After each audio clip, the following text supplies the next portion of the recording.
Praise the lord. మన ప్రభువును మన రక్షకుడైన యేసుక్రీస్తు వారి ఉన్నతమైన నామంలో మీ అందరికీ మా హృదయపూర్వక వందనములు. ఈరోజు దేవుని వాక్యము, అయితే మీరు వెలిగింపబడిన మీదట శ్రమలతో కూడిన గొప్ప పోరాటము సహించిన పూర్వపు దినములను జ్ఞాపకమో తెచ్చుకొనుడి. హెబ్రీలకు రాసినటువంటి పత్రిక 10వ అధ్యాయము 32వ వచనము. Remember those earlier days after you had received the light when you endured in a great conflict full of suffering. Hebrews chapter 10 verse 32. ఈ రోజుకు గాను కృపగలిగిన దేవుడు మనకు అనుగ్రహించిన వాక్య భాగమును బట్టి ధ్యానించుకుందాము.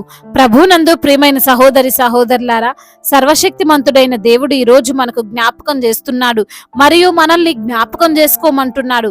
ఏ విషయమో ఆయన మనల్ని జ్ఞాపకం చేసుకోమంటున్నాడు అంటే, మనము క్రీస్తులోనికి వచ్చినప్పుడు, మనము మొదట ఆయన్ని విశ్వసించినప్పుడు మనకు వచ్చిన అవమానాలు, మనకు వచ్చిన నిందలు, మనకు వచ్చిన ప్రతికూలతలు అన్నిటిని దేవుడు జ్ఞాపకం చేసుకోమంటున్నాడు.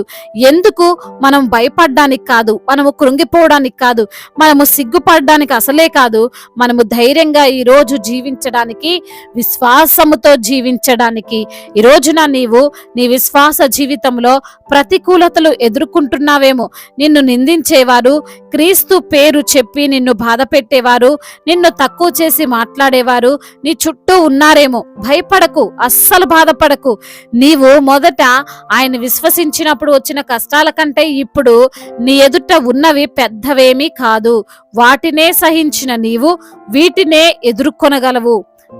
ఎదుర్కొనగలవు. వాటితోనే పోరాడి గెలిచిన నీవు ఈ రోజున ఆత్మీయంగా ఉన్నత స్థానములో ఉన్నటువంటి నీవు ఈ రోజున వీటితో కూడా చాలా ఈజీగా పోరాడగలవు. చాలా సందర్భాలలో దేవుడు మరచిపోవాలి, గతము జ్ఞాపకం చేసుకోవద్దు అని లేఖనముల ద్వారా మాట్లాడాడు. కానీ గతములో పూర్వపు దినముల్లో మనము మరచిపోయి గుర్తుంచుకోవాల్సినవి తప్పక గుర్తుంచుకోవాలి అనే విషయమును గురించి కూడా దేవుడు మాట్లాడుతున్నాడు, నీతోనే మాట్లాడుతున్నాడు. ఈ రోజున నీవు కుటుంబ జీవితంలో కష్టాలను చూస్తున్నావేమో. వివాహం అయ్యి ఇన్ని సంవత్సరాలైనా భార్యాభర్తల మధ్య సఖ్యత లేదేమో. ఎప్పుడూ లేనిది నీ భాగస్వామిలో మార్పును, అసహనమును చూస్తున్నావేమో. దిగులు పడకు, కంగారు పడకు, అన్నీ సర్దుకుంటాయి, అన్నీ కుదుట పడతాయి. అనవసరమైన నిర్ణయాలు నీవు తీసుకోవద్దు. ఇరుగు పొరుగు వారికి చెప్పకూడని వారికి చెప్పి నీ సంసారాన్ని నీవే బయట వేసుకోవద్దు. నీవు నీ సమస్యను జయించగలవు. ఆ శక్తి దేవుడు మొదట్లో ఇచ్చాడు, ఇప్పుడు కూడా ఇవ్వగలడు. నీ ఉద్యోగంలో కావచ్చు, నీ వ్యాపారంలో కావచ్చు, నీ పరిచర్యలో కావచ్చు. ఈ రోజున నీవు ఎదుర్కొంటున్న కష్టాన్ని చూసి భయపడాల్సిన అవసరం లేదు. ఒక్కసారి గతాన్ని జ్ఞాపకం చేసుకో. ఏ విధంగా నీవు ఉద్యోగం కోసం శ్రమపడ్డావు, చిన్న జాబు దొరికినా చాలు అని తాపత్రయపడ్డావు. నీ వ్యాపార ప్రారంభంలో ఎలాంటి ఆర్థిక కష్టాలు, సమస్యలు నీవు ఎదుర్కొన్నావు. నీ పరిచర్య ప్రారంభించినప్పుడు అన్నీ సక్రమంగానే, క్రమంగానే ఉన్నాయా? మరి అటువంటి ఎన్నో కష్టాలను, నీవు సమస్యలను, బాధలను, భయంకరమైన ఉపద్రవములను దాటుకొని వచ్చిన నీవు ఈ రోజున ఎందుకు భయపడుతున్నావు? దేవుడు నీతో ఉన్నాడు, నిన్ను గెలిపిస్తాడు. వాటిని ఎదుర్కొనే శక్తిని, జ్ఞానమును, ఆర్థిక స్తోమతను, వాక్య జ్ఞానమును, విశ్వాసమును దేవుడు తప్పకుండా ఇస్తాడు. పౌలు భక్తుడు హెబ్రీలకు కూడా ఈ విషయాన్నే చెబుతున్నాడు. మేము వెలిగింపబడినప్పుడు ఆ రోజున కష్టాలు వచ్చాయి, వాటిని ఎదుర్కొన్నాము, మీరు ఇప్పుడు భయపడవలసిన అవసరం లేదు అని అక్కడున్న సంఘానికి లేఖను వ్రాస్తున్నాడు. కాబట్టి విశ్వాసముతో ఉండండి అని వారికి తెలియజేస్తున్నాడు. దావీదు కూడా గొలియాతును ఎదుర్కోవడానికి సిద్ధమైనప్పుడు తాను తన యొక్క మంద కోసం ఏ విధంగా సింహముతోనూ ఎలుగుబంటితోనూ పోరాడాడో జ్ఞాపకం తెచ్చుకున్నాడు. అందుకే గొలియాతుతో యుద్ధము చేయడానికి ముందుకు వచ్చాడు. ఈ రోజున ఈ యొక్క విశ్వాసము గల మాటలు వింటున్న ప్రియమైన సహోదరుడా, నీవు కృంగిపోవద్దు. నీ ఎదుట ఎంత భయంకరమైన సమస్య ఉన్నప్పటికీ పారిపోవద్దు. అది అనారోగ్యమైనా, అది భయంకరమైన వ్యాధైనా, అది అప్పుల సమస్య అయినా, కుటుంబపరమైన సమస్య అయినా సరే ఎదిరించి పోరాడు. నీవు నిలవబడగలవు. యేసయ్య నిన్ను నిలవబెడతాడు. నీవు పడిపోవు, నీవు ఓడిపోవు, నీవు గెలుస్తావు, నీవు నీ బలహీనతను జయిస్తావు, వ్యసనాల నుండి బయటపడతావు. కాబట్టి విశ్వాసముతో యేసు వైపు చూస్తూ కొనసాగు, అద్భుతాలు అవే జరిగి తీరుతాయి.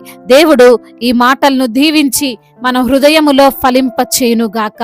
వాక్య భాగమును బట్టి ప్రార్థించుకుందాము. ప్రతి ఒక్కరు కూడా ప్రార్థనలో ఏకీభవించగలరు. ప్రార్థన. మహాశక్తి సంపన్నుడా, మహోన్నతుడా, కృపా కనికరములు కలిగిన దేవా, జీవాధిపతి, మీకు స్తోత్రాలు చెల్లిస్తున్నాము. అద్వితీయ దేవుడవు, ఆలోచనకర్తవు, ప్రేమామయుడువు, కృపామయుడువు, జీవము కలిగిన దేవుడవు తండ్రి, నీకు స్తోత్రాలు ప్రభా. అవునయ్యా తండ్రి, ఈ రోజున చక్కని మాటల ద్వారా మీరు మాతో మాట్లాడారు ప్రభా. అవునయ్యా, మా గతమును మమ్మల్ని జ్ఞాపకం చేసుకోమంటున్న దేవుడు ప్రభా. అది మేము కృంగిపోవడానికి కాదు గాని అయా విశ్వాసములో ముందుకు సాగడానికని తండ్రి జ్ఞాపకం చేశారు. అవును ప్రభా, ఎన్నో ప్రతికూలతలు, ఎన్నో అవమానాలు, ఎన్నో నిందలు ప్రభా. అయా మరి తండ్రి, విశ్వాస పోరాటంలో ఎన్నో చూసాం ప్రభా. వాటన్నిటిని తట్టుకునే శక్తిని మీరు మాకు అనుగ్రహిస్తున్నందుకు స్తోత్రాలు ప్రభా.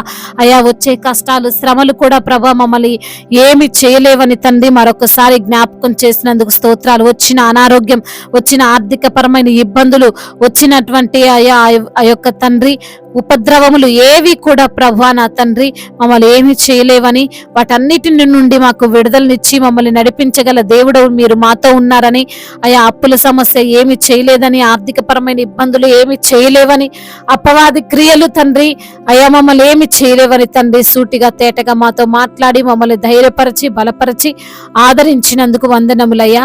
అనారోగ్యముతో బాధపడుతూ నలిగిపోయిన స్థితిలో ఉన్నారో, చూపు లేక మాట లేక అయా సర్వము కోల్పోయినటువంటి పరిస్థితిలో ఉండి మీకు మొరపెడుతున్న ప్రతి బిడ్డ మొరను మీరు ఆలకించండి అయ్యా. మీరే వారికి సహాయమును దయచేయమని వేడుకుంటున్నాము తండ్రి. అదే విధంగా నా ప్రభా, అనాథలను ఆదరించి వాడవు, అభాగ్యులను ఆదుకొని వాడవు తండ్రి. తల్లిదండ్రి లేని వారి పక్షముగా మీరుండండి, న్యాయమును తీర్చండి నా తండ్రి. అయా కుటుంబములో మనస్పర్ధలు, భార్యాభర్తల మధ్య విభేదాలు, అన్నదమ్ముల మధ్య విభేదాలు, ఆస్తి తగాదాలు, వీటన్నిటి నుండి కూడా విడుదల దయచేయమని వేడుకుంటున్నాము తండ్రి. అదే విధంగా నా ప్రభా, ఎందరైతే బిడ్డలు మరి నా తండ్రి అయా మరి తండ్రి ప్రయాణాల్లో ఉన్నారో వారి ప్రయాణం అంతటిని సుఖముగా సౌఖ్యముగా జరుగునట్లుగా కృప చూపించండి అయ్యా. వాళ్ళు వెళ్తున్న వాహనము చుట్టూ మీ కంచెను, మీ కాపుదలను దయచేయమని వేడుకుంటున్నాము తండ్రి. అయా అదే విధంగా సొంత గృహము లేని బిడ్డలకు సొంత గృహాన్ని దయచేయండి. ఇంకా తండ్రి రక్షణ లేక, మారు మనసు లేక ఉంటున్న ప్రతి బిడ్డకు రక్షణను, మారు మనసును అనుగ్రహించండి తండ్రి. అదే విధంగా నా ప్రభా, ఎందరైతే ప్రభా మీ తట్టు తిరుగుతారో వారి తట్టు మీరు తిరుగుతావరని సెలవిస్తున్నారు ప్రభా. అట్టి రీతిగా ప్రతి బిడ్డను మీరు జ్ఞాపకం చేసుకోండి నా తండ్రి. ప్రతిరోజు తండ్రి అయ్యా బిడ్డలను మీరే ధైర్యపరుస్తురమ్మని వేడుకుంటున్నాము తండ్రి. అదే విధంగా వివాహాల విషయంలో మీ యొక్క చిత్తం ఏమిటో బిడ్డలకు బయలుపరచండి. వివాహం అన్ని విషయాల్లో ఘనమైనది అంటున్నారు, ఘనమైన కార్యాన్ని మీరు జరిగిస్తురమ్మని వేడుకుంటున్నాము తండ్రి. అయా చిన్న బిడ్డలను కాచి కాపాడండి. యవన బిడ్డలందరికీ మీరు తోడుగా ఉండండి. యవన వయసులో కాడిని మోసే కృపను దయచేయండి నా ప్రభా. అదే విధంగా నా తండ్రి, ఎందరైతే బిడ్డలు ప్రభా మరి నా తండ్రి అయా మీకు విరోధముగా ఉంటున్నారు ప్రభా, నీకు విరోధముగా రూపింపబడిన ఆయుధము వర్తిల్లదంటున్నారు ప్రభా. అట్టి రీతిగా బిడ్డలను మీరే భద్రపరచమని వేడుకుంటున్నాము తండ్రి. అదే విధంగా నా ప్రభా అయా మా భారతదేశాన్ని దీవించండి. సమాధాన దేశముగా మరి తండ్రి, ప్రేమ కలిగిన దేశముగా తండ్రి మా భారతదేశాన్ని నిలవబెట్టుకోమని వేడుకుంటున్నాము తండ్రి. ఎందరైతే బిడ్డలు ప్రభా ఈ రోజున నా తండ్రి సంతానము లేక బాధపడుతున్నారో వారిని మీరు దీవించండి అయ్యా. వారిని సంతతి వారు ఇసుక రేణుల వలె విస్తారమగుదురని మీరు చేసిన వాగ్దానం వారి జీవితంలోనూ మీరు నెరవేర్చమని వేడుకుంటున్నాము తండ్రి. అదే విధంగా గర్భిణీ స్త్రీలను దీవించండి. తల్లి బిడ్డలకు క్షేమాన్ని దయచండి అయా. డెలివరీ సమయంలో మీరే బిడ్డలకు తోడుగా ఉండి నడిపించి బలపరచమని వేడుకుంటున్నాము తండ్రి. అదే విధంగా నా ప్రభా అయా మరి సొంత గృహం లేని బిడ్డలకు సొంత గృహాన్ని దయచేయండి తండ్రి అయా. మరి తండ్రి అదే విధంగా నా ప్రభా, ఎందరైతే బిడ్డలు రక్షణ లేక ఉన్నారో వారందరికీ రక్షణను అనుగ్రహించమని వేడుకుంటున్నాం.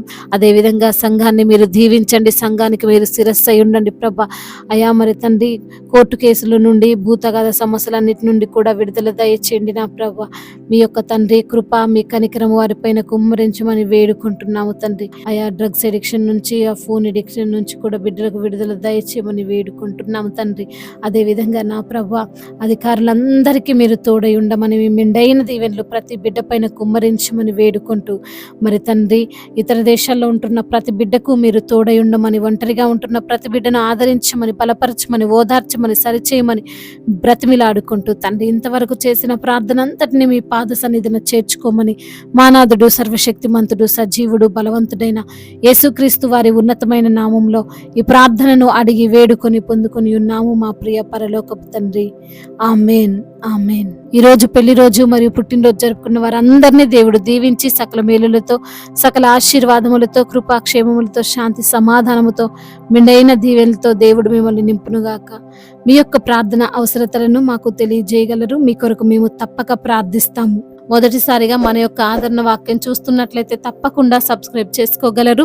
ఈ వాక్యము మీకు ఆశీర్వాదకరంగా ఉండినట్లయితే అనేకులకు కూడా ఈ వాక్యాన్ని పంపి మీరు కూడా దేవుని యొక్క రాజ్య సువార్తలో పాలిభాగస్తులు కావాలని దేవుని పేరట మనవి చేసుకుంటున్నాను. దేవుడు మిమ్మల్ని ప్రేరేపించినట్లయితే విశ్వాసముతో సాగుతున్న ఈ పరిచర్యను ప్రోత్సహించండి. May God bless you all. దేవుడు మిమ్మల్ని దీవించి బలపరిచి స్థిరపరచునుగాక.